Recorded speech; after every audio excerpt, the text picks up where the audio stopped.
Everyone, I hope you guys are doing well. And this is Madhumita. So today in this conversation, Mr. Arvind Arora, and who is a A2 app CEO, and I'm just about to add him. Just a minute. My network is actually constantly dropping. Yes, to sir, Mr. Arvind sir would be joining soon. So आपका कोई भी question हो, and आप सब welcome sir, welcome to Karo Startup platform. Glad to have you here, and I hope you are doing well. Thank you so much, Madhvita. Thank you so much for inviting me. Please tell me. So yes, तो आज हम जानेंगे कि sir ने अपनी journey कैसे start की and also about technical funding. So आज का हमारा टॉपिक है all about funding and about the journey. So आपके कोई भी क्वेश्चंस हो वो आप ड्रॉप कीजिए नीचे. एंड रिसेंटली सर ने A2 ऐप लॉन्च किया है, उसके बारे में भी सर आपको बताएंगे how you can enrol on that. So sir firstly start with your background. आप कहाँ से हैं एंड आपने कैसे शुरुआत की? My audience wants to know everything about you. First of all thank you so much, आपने इनवाइट किया. और यहाँ पर बहुत सारे ऐसे यंगस्टर्स हैं. मेरा जितना एक्सपीरियंस है मैं उनको कुछ बताना चाहता हूँ, और साथ ही बहुत सारी ऐसी चीजें जो उनसे शेयर भी करना चाहता हूँ. स्पेशली हम लोग इस बात के लिए डिस्कशन पे हैं क्योंकि मुझे ये जो प्लेटफॉर्म आपका करो स्टार्टअप, मुझे लगता है कि आने वाले समय में इंडिया को बहुत सारे स्टार्टअप की जरूरत है, और बहुत सारे यंगस्टर्स हैं जो कि स्टार्टअप के आइडियाज लेकर आ भी रहे हैं. तो ये एक ऐसा प्लेटफॉर्म है, मुझे बहुत अच्छा लग रहा है. अपने आइडियाज को मैं यहाँ शेयर करने वाला हूँ आपके साथ. सो thank you so much for inviting मी. जहां तक रही मेरी जर्नी की बात, तो मैं आपको बताता हूँ फ्रेंकली स्पीकिंग कि स्टार्टअप जैसे आइडियाज, बिजनेस जैसे आइडियाज, हाँ, मेरे फादर जरूर बिजनेसमैन है. बिजनेसमैन तो नहीं कहूंगा, शॉपकीपर है. और ये सब चीजें हम लोग बचपन से हमें सिखाते आए थे कि किस तरह से शॉप पे बैठना है, किस तरह से लाइजनिंग करनी है, किस तरह से लोगों को सामान बेचना होता है, हाउ टू सेल. ये हमने बचपन से सीखा है. लेकिन बड़े स्केल पर बिजनेस करना और स्टार्टअप करना, ऐसे आइडियाज ना, फ्रेंकली स्पीकिंग, जब तक मैं बैंगलोर नहीं आया था मेरे दिमाग में ऐसे कोई आइडियाज थे ही नहीं. ऐसे कोई आइडियाज नहीं थे कि मैं कभी बिजनेस करूंगा, अपना कोई स्टार्टअप करूंगा. लेकिन बैंगलोर में जिस दिन मैं लैंड हुआ 2019 को मैं यहाँ पर आया था बैंगलोर में, उसके बाद मैंने यहाँ का माहौल देखा. लोग एक्चुअली एक प्रॉब्लम को देखते हैं और प्रॉब्लम के सोल्यूशन को ढूंढते हैं, और उसके बाद क्योंकि अगर वो प्रॉब्लम लार्ज स्केल पर लोगों के पास है, तो उसको एक बिजनेस का शेप देते हैं, जिसको लोग स्टार्टअप बोलते हैं. तो मुझे इतना फैसिनेटिंग लगा. इनिशियली मेरे पास कोई प्रॉब्लम नहीं था, लेकिन मैंने समझा कि जो स्टार्टअप का एक्चुअल में सिनेरियो क्या होता है, बिकॉज मैं वेदांतों में काम कर रहा हूँ बहुत क्लोजली, वहां पर मैं इक्विटी होल्डर हूँ. ये सब टर्म्स मैंने बैंगलोर में आके सीखी. लेकिन इवेंचुअली जैसे जैसे मैं इस आइडिया को देखता गया और समझता गया कि स्टार्टअप क्या होता है, मैंने भी ये फाइंड आउट करना शुरू किया कि हमारे आसपास प्रॉब्लम कहाँ पर है, जिसका सोल्यूशन मेरे पास है या मैं उसका सोल्यूशन दे सकता हूँ. तो मुझे एक बात समझ में आई. जैसे हमारा जो वेदांतु एडटेक कंपनी है, इससे पहले मैंने अकेडमी में काम करता था, या फिर इससे पहले मैं खुद केमिस्ट्री पढ़ाता था. तो यहाँ पर मैंने ये देखा कि 11th और 12th के जो बच्चे हैं, इवन इनफैक्ट 10th में भी फाउंडेशन शुरू हो जाता है जेई नीट के एग्जाम को लेके. 7th 8th 9th 10th का जो बच्चा है, बेसिकली वो जेई नीट के एग्जाम की फाउंडेशन से तैयारी कर रहा है. और मुझे जो चीज समझ में आती है कि उनके पास एक्चुअल में स्किल क्या है. उनके पास जो जेई और नीट के एग्जाम में जो प्रॉब्लम्स आती हैं, जो क्वेश्चन पूछे जाते हैं ना, उनके आंसर को फटाफट से निकालना उनके पास एक, मुझे लगता है, एक स्किल है कि कैसे फटाफट से जो ट्रिक दिया हुआ है टीचर ने, उससे आंसर फटाफट से निकाल लो. जो रेक्टिफिकेशन किया है उससे आंसर फटाफट से निकाल लो, बबल को फिल कर लो. ये एक जरूर उनके पास कला है. लेकिन उसके अलावा अगर हम बोले ना कि कोई स्किल है, और वो भी वो क्यों सीख रहे हैं, क्योंकि जेई और नीट के एग्जाम कंपलसरी हैं. एग्जैक्टली. गवर्नमेंट ने कंपलसरी कर रखा है जेई नीट के एग्जाम को, इसलिए क्योंकि उन्हें इंजीनियरिंग कॉलेज चाहिए या फिर उन्हें मेडिकल कॉलेज चाहिए. तो उनको ये ऐसे जो एक वर्बल एग्जाम्स होते हैं, थ्योरेटिकल एग्जाम्स होते हैं, जो उन्हें क्रॉस करने जरूरी है. तो उनके पास थ्योरेटिकल नॉलेज है, बट प्रैक्टिकल नॉलेज के नाम पर वो लोग जीरो हैं. ज्यादातर जो बच्चे हैं ना, प्रैक्टिकल नॉलेज के नाम पर जीरो हैं. यहाँ पर एक गैप है. और होता क्या है, हमें समझने की जरूरत है कि जेई और नीट में सीट्स ही कितनी है. हर साल लाखों बच्चे रह जाते हैं जिनका जेई और नीट में सिलेक्शन हो ही नहीं पाता. फिर या तो वो डिप्रेशन के शिकार हो जाते हैं, या फिर वो सुसाइडल थॉट्स के शिकार हो जाते हैं. और बहुत सारे ऐसे बच्चे होते हैं जो इस कैटेगरी में है. लेकिन बहुत सारे ऐसे बच्चे जो अपना फिर फाइनली पाथ ही चेंज कर लेते हैं कि अपने बस की बात नहीं है. ठीक है. और वो अपने करियर को फिर ढूंढते रहते हैं कि हम लोग ये फाउंडेशन से पढ़ते आ रहे थे, एग्जाम तो निकला नहीं, अब क्या करें. मैं ऐसा बोलता हूं कि ये मुझे एक प्रॉब्लमेटिक चीज लगती है कि हम लोग सिर्फ जेई नीट या ऐसे एग्जाम को ही कंपलसरी क्यों कर रहे हैं. क्यों नहीं हम लोग 10th में स्किल को कंपलसरी कर देते कि हर एक बच्चे को अपनी क्लास में, स्कूल के करिकुलम में होना चाहिए कि एक स्किल आपके लिए कंपलसरी है कि आप सीखो. आप या तो वीडियो एडिटिंग सीख लो, या एसईओ का वर्क सीख लो, या फिर थंबनेल क्रिएशन सीख लो, या फिर इसके अलावा डिजिटल मार्केटिंग के छोटे छोटे कोर्स सीख लो, how to work on Excel. छोटी छोटी चीजें लोगों को नहीं आती है, अगर छोटी छोटी चीजें सिखाई जाए, या फिर वॉच को कैसे असेंबल किया जाता है वो सीख लो, सीपीयू को कैसे असेंबल किया जाता है वो सीख लो, एलईडी को कैसे असेंबल किया जाता है वो सीख लो, और बहुत सारी छोटी छोटी स्किल है। जब आपका जेईई और नीट का एग्जाम मान लो आप उसमें कुछ नहीं कर पाए, इन दैट केस कम से कम आपके पास वो स्किल है जिससे आप पैसा तो कमा सकते हो, मोरल आपका डाउन नहीं होगा, बूस्ट होगा। मार्केटिंग में बहुत सारी ऐसी सॉफ्ट स्किल्स हैं जो एक्चुअल में सीखने लायक होती हैं, जो बच्चे नहीं सीखते और सिर्फ बबल को फिल करना सीखते रहते हैं कि हमें करेक्ट आंसर ढूंढना और बबल को फिल करना है। तो ये गैप मुझे नजर में आया। मैं खुद जेई का एग्जाम और नीट के एग्जाम की प्रिपरेशन कराता हूँ, मैं केमिस्ट्री टीचर था, लेकिन मैंने सोचा कि क्यों ना एक स्किल बेस्ड एक ऐसी प्लेटफॉर्म बनाया जाए, ऐसा क्रिएट किया जाए जहां पर स्किल बेस्ड कोर्सेज करवाए जाएं। इन्फ्लुएंसर बनना, यूट्यूबर बनना, ये भी आप में जो जो स्किल आपको पैसा कमा के दे सकती है, जेई और नीट के एग्जाम के अलावा भी आपका थॉट प्रोसेस बिल्ड कर सकती है, ऐसे ऐप के साथ हम लोग इस आइडिया के साथ A2 ऐप में आए, ताकि हम लोग स्किल और उसके जैसे जो स्किल बेस्ड कोर्सेज हैं उन लोगों को ना सिर्फ दे सके, उसके थ्रू हम लोग जॉब भी देने की प्लानिंग कर रहे हैं कि नीचे एक जैसी वो स्किल बेस्ड कोर्स करता है उसको नीचे एक क्राइटेरिया होगा जिससे वो जॉब भी वहां पर क्लिक करके अप्लाई कर सकता है, ताकि उसे वो स्किल बेस्ड जॉब भी मिल जाए। इस आइडिया के साथ हम लोग स्टार्टअप लेकर आए हैं, और अब हम लोग एक नया कोर्स उसमें इंट्रोड्यूस किया है, how to start a startup from 0 to 1। मुझे ऐसे यूथ भी बहुत बहुत अच्छे लगते हैं। मैंने इनफैक्ट जब आपसे मेरी बात हो रही थी, आई सेड दिस थिंग कि आप बहुत अच्छा काम कर रहे हो, और मैं चाहता हूं कि आपके जैसे बहुत सारे लोग आए अपने आइडियाज के साथ कि क्यों ना यार जॉब सीकर की बजाय जॉब जनरेटर बना जाए, जॉब क्रिएटर बना जाए। कब तक हम लोग यही, हमने कोरोना जैसा माहौल देखा है जहां पर हमारे जॉब्स निकल गए, है ना। तो इन दैट केस जो लोग घर पे बैठ के ऑनलाइन कमा रहे थे, है ना, जिनके पास ये स्किल थी, उनको कोई प्रॉब्लम नहीं आया।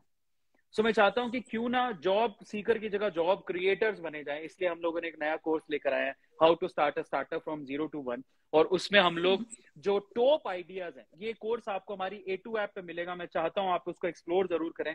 और जो टॉप आइडियाज होंगे स्टार्टअप के, उनको हम लोग 2.5 करोड़ का टेक्निकल फंडिंग देखिए स्टार्टअप से हमारा एसोसिएशन हुआ है, उसके थ्रू हम लोग 50 स्टार्टअप्स को 2.5 करोड़ का टेक्निकल फंडिंग देंगे। So if you have idea कि कोई ऐसा प्रॉब्लम है जिसका सॉल्यूशन है आपके पास और मास स्केलिंग की जा सकती है, वो स्केलेबल है, तो आपको हम लोग ना सिर्फ 2.5 करोड़ का टेक्निकल फंडिंग देंगे, साथ ही साथ मुझसे जितना सपोर्ट हो पाएगा वो भी मैं करूंगा डेफिनेटली। तो ये जर्नी है। I think fantastic. मेरे को सुन के ही बहुत ज्यादा एक्साइटमेंट हो रहा है इस ऐप को लेके, and definitely lots of people जो यहाँ पे होंगे उनके मन में बहुत सारे और क्वेश्चंस होंगे इस चीज को लेके, बट वो जब वो ऐप को देखेंगे, एक्सप्लोर करेंगे, they will get to know more about it. And I think definitely most of the people जो अभी हसल कर रहे हैं इन बिटवीन फंडिंग एंड उसके बीच में, वो उसको काफी हेल्प मिलेगी। So sir, like it's a very big question कि फंडिंग आपको मिल जाती है, but some of the people don't know how to utilise the funding, so like what are the things, like what are the points like you will mention कि हाँ ये सारी चीजें हैं आपको पहले दिमाग में रखनी चाहिए। It's not about only funding but it's about utilisation, क्योंकि जो पहला इनिशियल फंड होता है हर एक एंटरप्रेन्योर के लिए बहुत ज्यादा मायने रखता है, एंड आफ्टर दैट आपकी एक जर्नी की शुरुआत होती है जब आप सीरीज A B पे नेक्स्ट लेवल जाते हैं। So how to utilise that? इस क्वेश्चन का आंसर पहले तो मैं मेरे प्रोस्पेक्ट से देना चाहता हूँ। टेक्निकल फंडिंग का मतलब क्या है, क्योंकि हम जो फंडिंग दे रहे हैं वो टेक्निकल फंडिंग है। तो टेक्निकल फंडिंग का मतलब ये है कि हम एक ऐसा टेक सपोर्ट देने वाले हैं जिसके आपको, अगर आपको ये फंडिंग आपके पास नहीं है तो आपको उसके लिए बहुत पैसा खर्च करना पड़ सकता है। तो बैकएंड में वो टेक सपोर्ट है वो कंप्लीटली आपके लिए फ्री हो जाएगा। जैसे कि सपोज मैं आपको एग्जांपल बताता हूं कि आपको सेल्स टीम में टेक सपोर्ट, सेल्स से मार्केटिंग टीम को टेक सपोर्ट चाहिए होता है कि आप किसी भी कंज्यूमर जो आपके कोर्स खरीदने के लिए आए, आपके ऐप पर कुछ परचेज करने के लिए आए, लेकिन आप उसको वापस से कॉल कैसे करोगे, वो जो टेक है वो टेक हमारे टेक सपोर्ट में मिल जाएगा। इनफैक्ट आपको जो सर्वर, जो टेक सपोर्ट में आपको बैकएंड में जो सर्वर सपोर्ट चाहिए वो भी मिल जाएगा। सो टेक सपोर्ट जो 2.5 करोड़ का है उसमें बहुत सारी ऐसी चीजें हैं जो कि आपको हमारे कोर्स के जरिए इस 2.5 टेक्निकल फंडिंग में मिल सकती है। Now back to your question, हम जो टेक्निकल फंडिंग दे रहे हैं it's all about tech support. जो बैकएंड में बहुत सारे टेक की जरूरत होती है उसके हिसाब से हम लोग दे रहे हैं। हम लोग इस पॉइंट पर आता है, आपने बहुत अच्छा सवाल पूछा। कि जब फंडिंग मिल जाती है उसको यूटिलाइज कैसे करें। इनफैक्ट ये जो सवाल है ना, जब कोई फंड रेज करने के लिए जाता है तो इस प्रोस्पेक्ट पे जनरली लोग सोच ही लेते हैं कि इसको हम लोग कहाँ पे खर्च करने वाले हैं, है ना। पर फिर भी मैं आपको इसका जवाब देता हूँ कि जब आप फंड रेज करने वाले होते हो, जब आपके पास फंड मिल जाता है, तो आज के टाइम पे सबसे इंपॉर्टेंट ये है कि जो आप विजन लेके चल रहे हो, ठीक है, उसके लिए जो टीम चाहिए आपको, उसको बिल्ड करने में सबसे ज्यादा पैसा जाता है। मेरा ऐसा मानना है कि जो आप जो भी काम कर रहे हो उसके लिए जो भी आपको टीम चाहिए, अच्छे लोगों को हायर करना, प्रोफेशनल लोगों को हायर करना, ताकि उनकी एक्सपर्टीज जो है ना वो आपकी कंपनी को आगे बढ़ाने में मदद करे। आप जितना पैसा उस पर खर्च करो ना वो कम है। मुझे ऐसा लगता है कि आज के टाइम पे ये बात गलत नहीं बोली जाती इंडिया में, कि इंडिया में यूथ बहुत है लेकिन स्किल्ड यूथ बहुत कम है, जिसपे ना बिलीव किया जा सके कि उन्हें ये चीजें आती हैं। वो बहुत इंपॉर्टेंट है। और एक्चुअल में जिनको ये स्किल आती है ना, वो स्किलफुल लोग बहुत महंगे हैं। इसलिए हम लोग बार बार बोलते हैं कि पैसे की कमी नहीं है, पैसे की प्रॉब्लम नहीं है, जल हर जगह है, बट आपके पास स्किल होना चाहिए उस जल को निकालने के लिए। और जो स्किलफुल लोग हैं ना, वाकई में उनकी मार्केट में वाकई में उनकी वैल्यू बहुत है, उनको लोग मुंह मांगा पैसा देने को तैयार है। आज लोग जहां 20-25 हजार रुपए की जॉब के लिए मरते हैं ना, मैं आपसे कहता हूं अगर आप एक स्किल को पकड़ लो और उसमें मास्टर बन जाओ ना, मैं आपसे कहता हूं इस इंडस्ट्री में लोग आपको मुंह मांगा पैसा देंगे, क्योंकि आज के टाइम पे स्किलफुल लोगों की बहुत कमी है। और दूसरी बड़ी बात, हमारे एक स्टार्टअप के सामने जो सबसे बड़ी प्रॉब्लम जो मुझे लगती है कि है, स्किलफुल लोग नहीं है हमारे पास। जब स्टार्टअप का आइडिया लेके आते हैं ना, यार ऐसे लोगों की जरूरत है, कि ऐसे टीम की जरूरत है, तो फिर समझ में आता नहीं वाकई में जो स्किलफुल लोग है, जो एक्सपीरियंस लोग है ना, वो पैसा बहुत मांगते हैं लेकिन उनकी वर्थ है उतनी मांगने की। तब समझ में आता है। आपको 10-20-25 हजार रुपए में फ्रेशर मिल जाएगा, लेकिन उसके पास वो एक्सपीरियंस नहीं होगा काम करने का, जो एक स्किलफुल बंदे के पास, एक्सपीरियंस लोगों के पास होता है। तो आपकी फंडिंग का एक पोर्शन जो है डेफिनेटली टीम बिल्ड करने के लिए जाना चाहिए, एक स्किलफुल टीम, एक एक्सपीरियंस टीम। पैसा दो आप, और साथ में पैसा ही नहीं, उसको इक्विटी भी ऑफर करो ताकि वो लंबे समय तक टिक के काम कर सके, लेकिन वो उस लायक होना चाहिए। आपका अमूमन ज्यादातर पैसा 50, मैं मानता हूं 50 से 60% पैसा आपको टीम बनाने में चला जाएगा। फिर उसके बाद जो दूसरी चीज मुझे लगती है कि जो आपकी फंडिंग का एक पोर्शन जाना चाहिए, वो आपके टेक बिल्ड करने में जाना चाहिए। आपका विजन क्या है, आप क्या लेकर कंपनी खोल रहे हो, उस टेक को इतना फैंटास्टिक बनाओ कि वो यूजर फ्रेंडली होना चाहिए और कहीं भी अटकना नहीं चाहिए। उसके लिए पैसा आपका, जैसे 50-60% पैसा आपका टेक टीम में चला जाता है, तो आप मान के चलिए 30-40% पैसा आपका जाएगा, आपको वो जो डिजायर्ड टेक है, जो आप लोगों को प्रॉमिस करके फंडिंग उठा रहे हो, उसको बनाने में चला जाएगा। फिर बाकी बचा हुआ पैसा जो है वो आपकी सेल्स में खर्च हो जाता है, कि किस तरह से उसको लोगों के बीच में ले जाया जाए और अपनी सेल्स को इंक्रीज किया जाए। तो मुझे लगता है ये 3 सेक्टर ऐसे हैं इनिशियली आपकी फंड को पूरी तरह से कंज्यूम कर लेंगे, no doubt. I think absolutely, मतलब काफी नोटिसेबल पॉइंट्स आपने बताए हैं जो कि बहुत सारे एंटरप्रेन्योर्स ने नोट किया होगा। तो like you know moving forward, कि बहुत सारे ऐसे लोग हैं जो एडवर्टाइजिंग में मोस्ट ऑफ द अपना मनी स्पेंड करते हैं when they get the funding. So like you know if I say कि आजकल जो है like influencers like you, influencer marketing काफी ज्यादा चल गई है, and you know there are so many creators. आपको देख के शायद 100 लोग क्रिएटर बन चुके होंगे कि हमें भी कुछ ऐसा बनना है, right? So like how to spend that money into you know branding, marketing, and you know although इतना कंपटीशन है आपका मार्केट में, you know how to like come at the top. हर किसी को टॉप पे आना है, गूगल पे रैंक करना है, एसईओ करके ही आना है, जैसे भी आना है। तो like how to beat that competition? मुझे ये मुझे ऐसा लगता है कि ये जो चीज आप बोल रहे हो कि किसी भी तरह से मुझे रैंक करना है, वो ना लॉन्ग टर्म प्रोस्पेक्टिव के लिए, बिजनेस के लिए अच्छा नहीं है। मैं और ये हमारे ये प्रॉब्लम भी है कि आज कचरा भी बिक रहा है सिर्फ पीआर की वजह से, क्योंकि उनके पास पैसा है तो वो इतना पैसा फेंक देते हैं जिसकी वजह से आज कचरा भी बिक रहा है, और रियल वैल्यूएबल चीज उन लोगों तक पहुंच ही नहीं पा रही है। ये मैं और इसकी वजह से बहुत सारे वैल्यूएबल स्टार्टअप मर जाते हैं।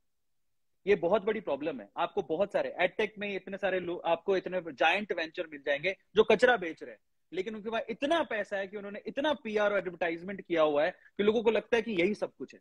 बल्कि उससे ज्यादा वैल्यूएबल चीजें आपको कम पैसों में मिल जाएंगी, लेकिन बेचारों के पास पैसा नहीं है तो वो पहुंच ही नहीं पाते। तो मुझे लगता है कि ना स्टार्टअप, जो कई बार कहते हैं ना कि स्टार्टअप के फेल, बहुत सारे स्टार्टअप शुरू तो होते हैं लेकिन फेल हो जाते हैं, पहले पहले पड़ाव में मर जाते हैं। उसका सबसे बड़ा रीजन ही यही है कि जो ऊपर इतने बड़े जायंट और शार्क्स बैठे हैं ना, जिनके पास बहुत पैसा है, वो उनको आगे बढ़ने ही नहीं देते। और इसीलिए मैं आपसे कहता हूं कि यहाँ पर है ना, यहाँ पर थोड़ी सी सोच कंज्यूमर को बदलनी पड़ेगी कि जो दिख रहा है ना वही बेस्ट है, ये मानना गलत है। आप दूसरी जगह जाके कि वे एक्सप्लोर करो, छोटे स्टार्टअप जो कि बहुत अच्छा प्रोमिसिंग प्रोडक्ट्स आपको दे सकते हैं, उनको मौका देना चाहिए। मेरा मेरा ऐसा मानना है, ताकि ना क्वालिटी ऊपर आए और पीआर के चक्कर में ना क्वालिटी कॉम्प्रोमाइज ना हो जाए, जो कि एक्चुअली आज हो भी रही है। और मैं नाम नहीं लेना चाहता हूं, लेकिन सच बात तो यही है। ये बात एक एक एक बिटर और एक ब्लैक, एक काला सच है, एक ब्लैक ट्रूथ है, जो कि लोगों को पता है इस बारे में अंदर ही अंदर, कि पीआर की वजह से कचरा भी बिक रहा है। और मुझे मुझे दुख भी होता है इस चीज को देखकर, कि मुझे फिर फाइनली ऐसा देखकर लगता है कि यार नहीं, एक्चुअल में पैसा ही चाहिए, ताकि आप लोगों तक जा सको और अपने प्रोडक्ट को बेच सको। क्योंकि आजकल ये जो दिखता है वो बिकता है, अंदर जाके पता लगता है कि वो तो कचरा है। और ये एक दुख की बात है। बट मुझे ऐसा लगता है, हाँ ब्रांडिंग कहीं ना कहीं जरूरत है, लेकिन ब्रांडिंग से भी ज्यादा इंपॉर्टेंट है आपका जो कंटेंट हो या आप जो बेच रहे हो, उसमें क्वालिटी होनी चाहिए, अगर आप लॉन्ग टाइम तक सस्टेन करना चाहते हो। देखिए, टाटा ने ऐसे ही अपना नाम नहीं बनाया, ठीक है, या फिर जो बहुत बहुत अच्छी वेंचर्स है, उन्होंने ऐसे ही अपने नाम नहीं बनाया, उनके कहीं ना कहीं प्रोडक्ट। और ये भी बात समझने की जरूरत है, आप जरा सोचिए, इसके जो स्टार्टअप्स है उनके पीछे का एक काला सच और है। बहुत सी ऐसी स्टार्टअप्स हैं जो कि लिटरली 1 रुपया कमाने के लिए 700 800 या 1000 2000 रुपए खर्च कर देती हैं। यानी वो लॉस मेकिंग कंपनीज हैं। सिर्फ वो जिंदा या है इस वजह से जिंदा है, क्योंकि उनके पास क्या है, फंडिंग आ रही है, उनको पैसा खर्च करना है, और वो शोशा दिखाकर फंडिंग उठा लेते हैं और अपनी वैल्यूएशन बढ़ा रहे हैं। लेकिन मुझे बिल्कुल। किसी ने, जब मैं बिजनेस या स्टार्टअप की बात करता हूं, मुझे भी किसी ने कहा था कि एक्चुअल में लॉन्ग प्रोस्पेक्ट देखने हैं तो आप उन कंपनियों को पकड़ो जो कि वाकई में हम्म। प्रॉफिट मेकिंग कंपनियां हैं। जैसे हम्म। नाइका का एग्जांपल लूं, तो नाइका का जो आईपीओ था वो आती हिट क्यों हो गया? क्योंकि वो ऑलरेडी प्रॉफिट मेकिंग कंपनी थी।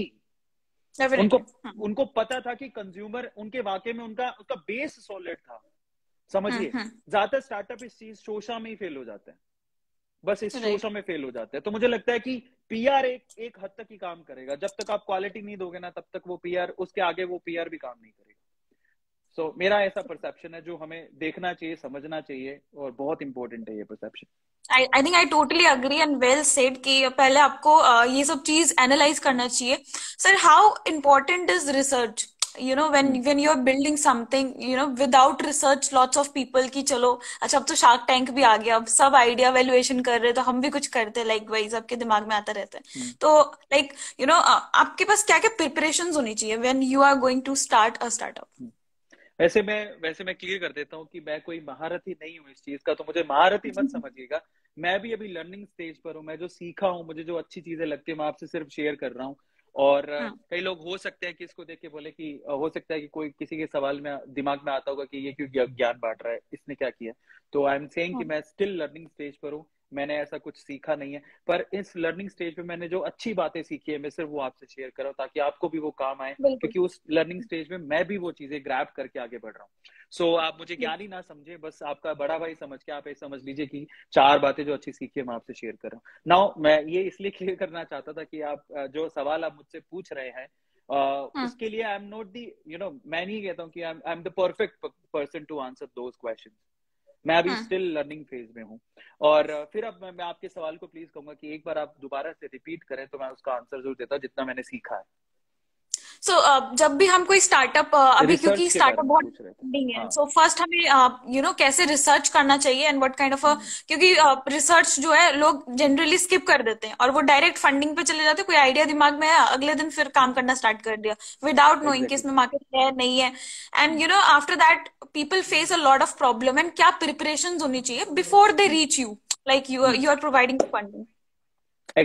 अभी जो सवाल रिसर्च का आपने पूछा ना, तो ये एक प्रॉब्लम मैंने भी फेस की थी। जब मैं स्टार्टअप के आइडिया को लेकर चला, तो मुझे लगा कि भाई जो छोटे छोटे चीजें लोग मेरे सामने लेकर आते, तो मुझे लगता था कि वही ट्रूथ है, और मैंने भी रिसर्च नहीं किया और मैं उस चीज में घुस गया। लेकिन बाद में जब मैं अंदर जाके स्टक हो गया, तो मुझे समझ में आया कि नहीं, ये जो ऊपर ऊपर की जो फेशियल नॉलेज होती है वो काम की नहीं है। आपको पूरी तरह से रिसर्च करके अंदर घुसना होगा। फिर उसके बाद से लगातार मैंने 7 से 8 दिन बैठा हूँ, चीजों को एनालाइज कर पा रहा हूँ, और मैं समझ पा रहा हूँ कि नहीं, आप कोई भी स्टार्टअप आइडिया लेकर आते हो ना, तो आपको बहुत सारी चीजों को रिसर्च करना पड़ता है। आप तब आओगे, तब आप कामयाब होगे, नहीं तो आप बहुत सारे स्टार्टअप जो फेल हो जाते हैं पहली स्टेज पर ही ना, आप भी उसमें शामिल हो जाओगे। और मुझे ऐसा लगता है कि बार बार फेल होने से अच्छा आप एक बार में परिपक्व होके जाओ, अंदर आराम से चलो, चाहे 2-4 महीने लग जाएंगे, लेकिन 2-4 महीने की स्टडी करके जाओ, रिसर्च करके जाओ, उसके बाद आप घुसो, तो शायद आप लोग उस स्टेज पर पहुंच जाओ जहां पर लोग सिर्फ सपने देखते हैं पहुंचने के। तो रिसर्च अपने आप में बहुत मायने रखती है, स्पेशली मार्केट रिसर्च। आपका आइडिया कितना स्केलेबल है, अडॉप्ट हो भी सकता है कि नहीं हो सकता। देखिए कई लोगों को लगता है कि आइडिया बहुत यूनिक है, बिल्कुल लगता है उनको, दिमाग में आ गया, उनको लगता है कि इससे अच्छा आइडिया हो ही नहीं सकता है, इससे स्केलेबल आइडिया हो ही नहीं सकता है, इसकी इसकी बहुत डिमांड होगी मार्केट में, क्योंकि अपना आइडिया सबको अच्छा लगता है। लेकिन बिटर ट्रुथ बहुत सारे होते हैं, जब आप उसको जमीन पर धरातल पर उतारते हो तो पता लगता है कि बहुत सारे हर्डल्स हैं। तो वो आप समझ के जाओ आइडिया को लेकर के, ऐसे मत उठ के जाओ, अपनी पूरी प्रिपरेशन, एक सोच, एक थॉट प्रोसेस बना के जाओ, पूरी रिसर्च लेकर जाओ, तब जाके डेफिनेटली आपको सपोर्ट तो मिल ही जाएगा। क्योंकि आजकल लोग स्टार्टअप में पैसा डाल रहे हैं, ये बहुत अच्छी बात है, ये एक बहुत अच्छा टाइम चल रहा है। अगर आपके पास एक अच्छा आइडिया है और अगर आपने रिसर्च अच्छे से करी है तो यहाँ पर सपोर्ट करने के लिए बहुत सारे लोग हैं, ये श्योर है। Right right. So lots of people जो अभी देख रहे हैं, they can reach out to A2 app and आप अपना आइडिया वहां पे जाके सबमिट कीजिए, and there are people who will analyse your idea and after that they will reach out to you. There are some interview process in between जो कि आपको पार करके उसके बाद you will get the technical funding. So moving forward, Arvind sir, we want to know about की like like आपकी journey जो पहले थी and right now, how much time does it takes to reach here, and उसके बीच में like what kind of challenges do you face? And I have seen a lot of consistency, why I'm saying this word, क्योंकि कुछ भी काम करने के लिए that शिद्दत वो आप में स्टार्टिंग से थी उस चीज को लेके, तो why you choose YouTube not other platform, and like how was the journey like till here? Actually मेरा ये भी परसेप्शन है कि ज्यादातर जिंदगी में जो चीजें होती हैं उसमें हम चीजों को नहीं चुन रहे होते, चीजें हमें चुन रही होती हैं। हम कहीं ना कहीं, मैं ऐसा मानता हूँ कि मैंने यूट्यूब को नहीं चुना, कहीं ना कहीं यूट्यूब ने मुझे चुना। तो उसके बाद मुझे समझ में आया कि अच्छा चलो चलते हैं। मेरा जो टीचिंग लाइन था वो भी कुछ ऐसा ही था, मैं आराम से पढ़ा रहा था, अच्छे एक इंडिया के बेस्ट इंस्टीट्यूट में पढ़ा रहा था, 200 बच्चों को पढ़ाता था, पूरे साल भर में निकाल देता था, अच्छे बैचेस चल रहे थे। तो फिर मुझे कहीं ना पता नहीं यूट्यूब को देख के क्या दिमाग में आइडिया है कि क्यों ना यार, अब 200 बच्चों को पढ़ाते हैं पूरे साल भर में, बैचेस, अलग अलग बैचेस में, क्यों ना यही नॉलेज यूट्यूब में फ्री में दी जाए। जिनके पास पैसे नहीं है अफोर्ड करने को, कम से कम वो मेरी वीडियोस देख के अपने एग्जाम में, चाहे वो बोर्ड एग्जाम में पास हो सकते हो या फिर अपने जेई के एग्जाम में या नीट के एग्जाम में पास हो सकते हो, कहीं ना कहीं उन्हें हेल्प कर देगी तो अच्छा होगा। तो वो आइडिया लेके पता नहीं मैं क्यों घुसा, और उसके बाद मैंने जो वीडियोस डाले हैं, मैंने केमिस्ट्री का ऑलमोस्ट पूरा सिलेबस डाल दिया। फिर फिर ये चीज, ये मुझे लगता है कि कहीं ना कहीं आपको डेस्टिनी चूज करती है, ऐसे मुझे चूज किया और मैं घुस गया, शायद लगा होगा। और एक चीज है, ऐसे मौके हर किसी को नहीं मिलते, ऊपर वाला देखता है कि इसमें वो पागलपन है कि नहीं है, कि इसको कुछ एक बड़ी रिस्पॉन्सिबिलिटी मिलेगी, बीच में से तो नहीं भाग जाएगा। तो वो मैंने हर बार प्रूव किया है कि नहीं, मैं कोई चीज के लिए जाऊंगा तो मैं डेफिनेटली उसको हिट करूंगा, और मैं कोशिश करूंगा कि मैं अपना 200% दूं, बीच में से छोड़ के नहीं भागूंगा। मेरा हर बार ऐसा रहता है कि अब घुस गए तो घुस गए, देखा जाएगा, जो चैलेंजेस आएंगे कोई फर्क नहीं पड़ता, जस्ट गो फॉर दैट। और इसी वजह से मैं ऐसा मानता हूँ कि मैं I am not the most talented guy in whole world, no not at all. मुझसे ज्यादा टैलेंटेड लोग हैं, मुझसे ज्यादा अच्छे पढ़ाने वाले लोग हैं, तो मुझ में क्या खास बात है? तो मुझ में सिर्फ एक ही खास बात है कि एक जिद है अंदर की, I just want to prove myself कि ये चीज मैं भी कर सकता हूँ। दूसरी चीज है कि मुझ में ना पागलपन है कंसिस्टेंसी का, अगर सोच लेता हूँ तो मैं वो जरूर करता हूँ, छोड़ के नहीं जाता हूँ बीच में। तो वो एक जर्नी रही है मेरी शुरू से भी। जब A2 मोटिवेशन में भी हम लोगों ने स्टार्ट किया तो आज भी वो 3 वीडियोस आते हैं, चाहे हमारे वो वीडियोस पे व्यूज आए नहीं आए, एक अंदर से प्रॉमिस कर रखा है कि नहीं, वो वीडियोस जाएंगे। अब मेरे मन में एक और बात रहती है कि मैं अपने तक ही सीमित नहीं हूँ कि ये काम करना है, या मैं फेमस होऊंगा तो मैं ही होऊंगा, या पैसे कमाने तो मुझे ही कमाने हैं। मैं हमेशा कोशिश करता हूँ, जैसे वेदांतु नीट मेडिजी, जो मेरा मेडिजी चैनल था उसको मैंने वेदांतु में मर्ज किया, और वेदांतु नीट मेडिजी चैनल में मैं हक से कह सकता हूँ इस बात को कि उस चैनल पर जो भी आया उसने अपना करियर बनाया। और मैंने ऐसा कभी नहीं कहा कि वो मेरा चैनल है या उस पर किसी और को मौका नहीं मिल सकता। वेदांतु नीट मेडिसी चैनल पे केमिस्ट्री के और भी टीचर्स इंट्रोड्यूस हुए, वो आज भी बहुत अच्छा कर रहे हैं, और बहुत अच्छे ऑफर्स के साथ आगे जाते हैं और अपना नाम कमा रहे हैं। और ये मेरे साथ प्लस पॉइंट है, कंसिस्टेंसी रही, और मैंने प्लेटफॉर्म दूसरों के लिए भी खड़ा किया, सिर्फ वो मेरे लिए नहीं था। सिर्फ अरविंद अरोड़ा ने वहां से नाम नहीं बनाया, बाकी लोगों ने भी नाम बनाया। ऐसे ही A2 मोटिवेशन में भी अब जो चैनल है उसमें सिर्फ मैं ये नहीं चाहता कि वो जो फैक्टर मोटिवेशन जो है मैंने बना लिए, 2-2.5 साल तक मैंने खूब वीडियोस बना लिए, लेकिन अब मैं बाकी लोगों को भी मैं चाहता हूँ कि वो लोग आए, और अगर वो उनमें कला है तो वो भी इस तरह के वीडियोस बनाए। हम लोग इंट्रोड्यूस भी करते हैं, बीच में हम लोगों ने श्लोका मैम थी, उनको इंट्रोड्यूस किया हेल्थ एंड मोटिवेशन के लिए। अभी सचिन सर हैं जो कि फिजिक्स के हैं, he is a younger brother, उनको भी इंट्रोड्यूस कर रहे हैं, अभी और भी एंकर्स लेके आ रहे हैं, ताकि ऐसा ना रहे, मैं ये नहीं चाहता कि वो मुझ तक ही सीमित रहे, बाकी लोगों तक फैले, ताकि लोग उन्हें भी जाने कि वो लोग भी ऐसा कर सकते हैं। तो मेरे साथ ये प्लस पॉइंट है कि मैं सिर्फ अपनी प्रोग्रेस नहीं चाहता हूँ, मैं बाकी दुनिया की भी प्रोग्रेस चाहता हूँ। सो मेरे साथ साथ बढ़े, ये पॉइंट है। Okay, so I think moving forward, like हम सब जानते हैं like the content is the king. So आपका जब आप कंटेंट बनाते हो, what is your thought process, like how do you think and like how much time does it takes to reach कि आज का मेरा ये कंटेंट होने वाला है। एंड ऑब्वियसली आपका जो शॉर्ट वीडियोज है अभी सबसे हिट चल रहा है, लाइक बहुत सारे वीडियोज आपने शायद डाल दिए, लाइक एवरीबडी सो इन्फ्लुएंस्ड। तो like how do you create content and what you suggest people? 4 महीने पहले तक तो मैं खुद ही अपना स्क्रिप्ट लिखता था, लेकिन अभी 4 महीने में, क्योंकि अब स्टार्टअप वाला सीन आ गया है तो मुझे समय नहीं मिल पाता, तो उसके लिए स्क्रिप्ट राइटर है। लेकिन स्टिल मेरे को हम्म। उनको यही रहता है कि देखो, बहुत ऐसा है कि जो चीज हम बताने वाले हैं, ऐसा नहीं है कि वो किसी और ने नहीं बताई होगी, बिल्कुल बताई होगी। ठीक है, हम्म। आप क्या कर सकते हो, ऑलमोस्ट बहुत सारी चीजें एक्सप्लोर हो चुकी है। बहुत रेयर हम्म। टैलेंटेड लोग हैं जो कि नई चीज खोज पाते हैं। ठीक बिल्कुल। है, उन रेयर टैलेंटेड लोगों में हम नहीं आते। तो what is hmm. Our USP, कि आप जो भी बता रहे हो, है ना, पर वो उसको इतना इफेक्टिवली अलग अंदाज से बताओ कि वो चीज नई लगने लगे। मैं सिर्फ इतना ही बिल्कुल। बोलता हूँ, हम लोग कोई नई चीज नहीं बता सकते। आप जाओगे ना, वो सारी चीज आपको गूगल पे मिल जाएंगी, और यूट्यूब पे किसी न हम्म। किसी ने उस पर वीडियो बना रखा होगा फॉर श्योर। तो हम कोई नया हम्म। चीज तो नहीं ला रहे हैं। मैं कहता हूँ कि बस अपना यूएसपी डालो, व्हाट इज योर फोर्टे, आप क्या किस चीज में अच्छे हो। मैं ऐसा हम्म। मानता हूँ कि मैं चीजों को अलग, एक स्क्रिप्ट को ना, पुरानी खबर को भी मैं नए अंदाज में लिखना लोगों को बोलता हूँ कि इसको नए अंदाज में लिख के लाओ, एक नए फोटे के साथ एक स्क्रिप्ट को एक नए तरीके से लिख के लाओ, कुछ एक्स्ट्रा हम्म। ऑर्डिनरी एफर्ट डालो स्क्रिप्ट में, पहला। दूसरा, जब उसको बोल रहे हो ना, तो स्क्रिप्ट को फील करो। हर हम्म। एक लाइन अपने आप में एक पंच होता है, उसको फील करके बोलो। आपकी जो हम्म। ये जो वोकल्स होती है ना, बेसिकली जब आप बोलते हैं कम्युनिकेशन में, that is really very important. कई या। चीजों को स्लो में बोला जाता है, कई को फास्ट में, कई को बहुत एम्फेसाइज करके बोला जाता है। हर एक लाइन सिमिलर नहीं बोलनी चाहिए जब हम्म। आप बोलते हो, जब आप एक वक्ता हो, मेरा ऐसा मानना है। तो आप इन सब चीजों को ना अडॉप्ट करके ना स्क्रिप्ट को यूनिक बनाते हो, मेरा यही यूएसपी है। मैं कुछ नया नहीं करता हूँ, एक पुरानी चीज को अपना फ्लेवर देता हूँ। शायद इस वजह से मेरे शॉर्ट्स जो है वो हिट गए हैं। लेकिन अभी तो मुझे खुशी होती है इस बात को जान के कि मैंने जो स्टार्ट किया था 1:1 में, जो मैंने स्क्रिप्टिंग या फिर ये वीडियोस बनाने स्टार्ट किए थे यूट्यूब के ऊपर, आज आज इतने सारे लोग उसे फॉलो कर रहे हैं। आज वो 1:1 में बहुत से लोग, पहले यूट्यूब पे सिर्फ 16:9 के वीडियो बनते थे। मेरे 1:1 में जो शॉर्ट्स मैंने डालने शुरू किए, उसके बाद से आप खोल के देखिए, आपको 1:1 में इतने लोग मिल जाएंगे जो कि वो सेम फॉर्मेट को फॉलो करते हैं। वो भी साइड में आते हैं, पीछे एक वीडियो चल रहा होता है, टाइटल ऊपर होता है। ऐसे वीडियोस मैंने ही बनाने शुरू किए थे। वो लेगेसी मैंने क्रिएट की, मुझे इस बात की खुशी है। अब मैं, ऐसा लगता है कि हाँ, कुछ नया क्रिएट करके जाना ताकि लोग आपको फॉलो करें ना, वो बात आपको हमेशा याद रहनी चाहिए, वो बहुत इंपॉर्टेंट है। तो मैं हम्म। ये जानता हूं कि I am not a follower, I am a hmm. Creator, जहां पर मैं एक लाइन खींचूंगा और लोग उस लाइन को फॉलो करेंगे। और मुझे तब बहुत ज्यादा खुशी होती है कि मेरी लाइन को फॉलो करते कोई अगर मुझसे भी आगे निकल जाए ना, जो कि मैं देखता हम्म। हूँ। बहुत सारे ऐसे क्रिएटर्स हैं जो आज A2 मोटिवेशन के वो सेम सेगमेंट को फॉलो करके हमसे भी अच्छे व्यू लेके जाते हैं। तो मुझे और भी खुशी बिल्कुल। होती है कि लोग आगे बढ़ रहे हैं, तो लोगों को रास्ता हम्म। मिला कि यार ऐसे वीडियोस भी बना के यूट्यूब आगे बढ़ा जा सकता है।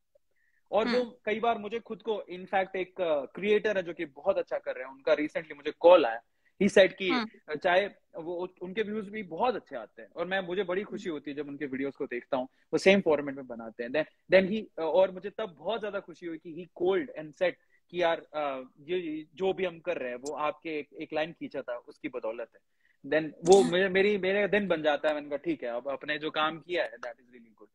तो हम्म। ये प्लस पॉइंट है जो कि मेरे आगे जाने का, यही मुझे लगता है कि यही रीजन है। I think this is really inspiring. बहुत सारे, एज यू सेड कि हमने भी काफी सारे सुने कि हमने तो सिर्फ अरविंद सर से ही सीखा है, तो बहुत सारे ऐसे लोग हैं। तो thank you. So moving forward, what do you see in a founder when he reach out to you कि हमें सर फंडिंग चाहिए? Like it's about all about people, क्योंकि स्टार्टअप तो खैर बन जाएगा but it's about people. So how, what do you see in a person like ये कर जाएगा, you hmm. Get that confidence? Hmm. देखिए, इसमें मैं अभी लर्निंग स्टेज पर हूँ, मैं लोगों को अभी देख रहा हूँ, जज कर रहा हूँ। क्योंकि बहुत बार ऐसे होता है कि यूथ में आजकल ये छोटी सी एक प्रॉब्लम भी है, और शायद मैं यूथ को एक अलग एंगल से देखता था कि हर कोई यूथ प्रॉमिसिंग नहीं होता है। वो बड़ी बड़ी बातें आजकल बहुत सारे यूथ करते हैं, बहुत सारा पैकेज, और बाद में क्या पता लगता है कि वो अंदर से बिल्कुल खाली है। उनके अंदर बेसिक्स या फिर ऐसी चीजें एक एक बेस बनाती हैं जो कि एक बढ़िया स्टार्टअप या प्लेटफॉर्म की वो है ही नहीं। तो अभी मुझे लगता है मुझे थोड़ा सतर्क होने की जरूरत है, एक थोड़ा चेक करने की जरूरत है।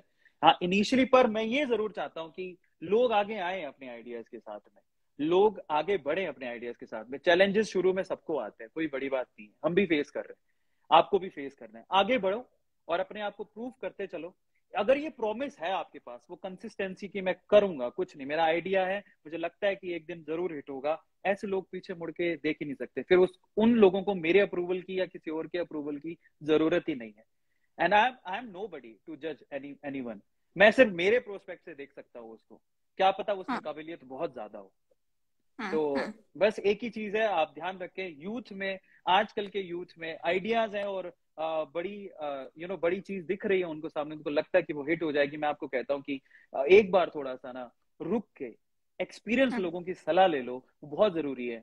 और ये बात मैं इसलिए भी बोल रहा हूँ कि आपने देखा होगा ये चीज, हम लोग थोड़ा सा लीक से हटके बॉलीवुड में ऐसे बहुत सारे मिलेन आई कैन से कि बहुत सारे सुपरस्टार्स वो क्या करते थे, आज भी उनको लोग याद करते हैं। वो सुपरस्टार क्यों बने? क्योंकि जब भी वो ऐसा नहीं था कि मैं सुपरस्टार हूं तो मैं किसी डायरेक्टर की नहीं सुनूंगा, मैं खुद की करूंगा। ऐसे लोग सुपरस्टार नहीं बनते। मेरा ऐसा मानना है कि जो डायरेक्टर, जो एक्टर अपने आप को डिवोट कर दे कि डायरेक्टर जो बोल रहा है मुझे वो करना है, वो इंसान आज के टाइम पे सुपरस्टार, वो तब लोग उसे मानते हैं, वो तब जाके सुपरस्टार बने। सो मैं ऐसे कहता हूँ, एक्सपीरियंस वाले लोगों के पास जाओ, अपना टाइम डिवोट करो, उनके सामने अपना आइडिया शेयर करो और उनकी बेसिक्स को सीखो, वो बहुत ज्यादा जरूरी है। अगर आपने वो सीख कर आगे गए तो मुझे नहीं लगता कि किसी जजमेंट की जरूरत है, आप सक्सेसफुल हो जाओगे। मेरा ये idea. Absolutely. I think I totally agree with this. So, my next question would be like, has Arvind Arora also faced rejections? And ये काफी लोगों ने पूछा था कि एक बार पूछ लेना, क्योंकि you know, because people see your success story. आपके काफी सारे videos हैं जिसमें आपने अपने पहले के बारे में बताया है, like how do you face a lot of challenge in your life when you were at the starting phase. But right now, like if you can see like some of the stories that you can share कि हाँ मेरे life में भी rejections आए थे, but still I faced and right now I'm here. मैं इसमें एक चीज ऐड करता हूँ। मैंने ना अपनी जिंदगी से रिजेक्शन देखे हैं। मेरी लाइफ ने मुझे बहुत बार रिजेक्ट किया, इस वजह से मैं 2 से 3 बार बैंक करप्ट हो गया, बोले कि तू सही डायरेक्शन में ही जा रहा। और मैंने ऐसे दिन भी देखे जब अगले दिन में क्या खाऊंगा मुझे उसके भी होश नहीं है कि मैं क्या खाऊं। लेकिन हाँ, touchwood, most of the time जो इंटरव्यू के लिए मैं जब भी गया, मैं इतना कॉन्फिडेंटली बोलता था, एक दैट आई कैन से कि मेरे में क्या खास है। मेरे में वो चीज जरूर खास है कि मैं सामने वाले को ना, मतलब जब वो मुझसे बात करता है तो जो बात कर रहा है उसका सटीक आंसर मेरे पास जरूर होते थे। इस वजह से मैं इंटरव्यू में कभी इस तरह से मुझे रिजेक्शन का सामना नहीं करना पड़ा। तो इसके लिए ना मैं इस चीज को लेकर बड़ा कॉन्फिडेंट रहता हूँ कि यार अपन जिंदगी में ना पैसा कमाना जानते हैं, वो अपन कभी गिर भी गए तो ना पैसा कैसे कमाना है, लाइफ में कैसे सर्वाइव करना, वो हमें आता है। वो उसके लिए, और उसका रीजन क्या है कि जब जब मैं इंटरव्यू में बैठा, मुझे जब जब प्रॉब्लम हुई कि पैसा कमाना है, जिंदगी ने रिजेक्ट कर दिया, आप जेब में पैसा ही नहीं है, बहुत बार ऐसा हुआ, तो निकलो बाहर कहीं जॉब के लिए निकलो। मैं जब जब निकला ना, मुझे 1 या 2 दिन से ज्यादा स्ट्रगल नहीं करना पड़ा। मुझे 1 या 2 दिन में अपना जॉब मिल जाता था, मैं वहां पर पढ़ाता था। मेरे साथ ऐसा बहुत बार हुआ है, just because of that confidence. मेरे में मेरे सेल्फ बिलीव बहुत है, मेरे में वो कॉन्फिडेंस बहुत है कि मैं जहां खड़ा हो जाऊंगा ना, वहां से मैं पैसा जरूर कमा लूंगा। मुझे उस चीज का कोई प्रॉब्लम नहीं है। तो मुझे ना वैसा रिजेक्शन कभी मैंने फेस नहीं किया है कि मुझे किसी ने जॉब के पॉइंट ऑफ व्यू से गया या फिर किसी चीज के लिए गया तो वहां रिजेक्ट हो गया। बट आज जिंदगी में बहुत रिजेक्शन मिले हैं, ये है, मैं टूट गया। मैंने ऐसे दिन भी देखे कि जहाँ मेरे जेब में पैसा ही नहीं है, अगले महीने क्या दूंगा, मुझे उसके होश नहीं है। वहां पे रिजेक्शन जरूर मिले, वहां से निकल के मैं यहाँ तक पहुंचा। ये है। So, lastly, last कुछ advices, Arvind sir, for entrepreneurs and also like how to reach out to you if they want, और also अगर आप technical funding के बारे में कुछ और बताना चाहेंगे जो शायद हमने इस सेशन में मिस कर दिया, तो you can just tell about that. तो स्पेशली अगर आप मुझसे मिलना चाहते हैं पर्सनली, तो मैं आपसे कहूंगा कि A2 ऐप है, उसे गूगल स्टोर से डाउनलोड करिए, प्ले स्टोर से डाउनलोड करिए। टचवुड ऊपर वाले के रहमो करम से काफी अच्छी रेटिंग है उसकी। जब आप प्ले स्टोर पे जाएंगे A2 ऐप लिखेंगे तो हम्म। अभी तक हमारे 432 के डाउनलोड हो चुके हैं। 100 के अभी दिखाता है, जब तक 500 नहीं होगा तब तक दिखाएगा नहीं। इसमें हम्म। बहुत अच्छी बात यह है कि 4.8 रेटिंग है उसकी और 48,000 उसके ऊपर रिव्यूज हैं। तो ये आप लोगों का जो जो हमारे स्टूडेंट कम्युनिटी है, जो हमें इतना प्यार करते हैं, उनका उनका लगाव है हमारे साथ की। और उसके बाद जब आप इसे डाउनलोड कर लेंगे तो अंदर जाएंगे तो मुझसे मिलने का एक मौका है इसके अंदर। वो क्या है, जब आप अंदर जाएंगे तो यहाँ पर एक कोर्स है जिसका नाम है how to start a startup from 0 to 1। इसके क्लासेस जो हैं बेसिकली मोस्ट प्रोबली इसमें लाइव सेशंस भी होंगे, जहां पर आप मुझसे डायरेक्टली बात कर सकते हैं कमेंट सेक्शन में, ऐप में यहाँ पर आके।